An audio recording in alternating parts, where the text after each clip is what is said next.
With many stories from the past, it all started with King Kasyapa being born to a non-royal concubine and having no right to the throne. Following his death, this UNESCO-listed World Heritage Site rock was used as a Buddhist monastery.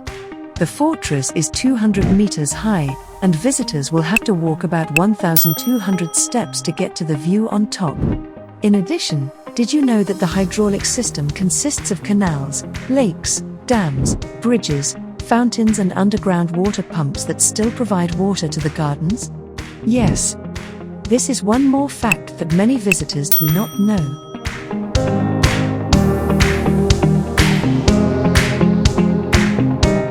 Want more mind-blowing facts about the world's best attractions? Subscribe to our channel now.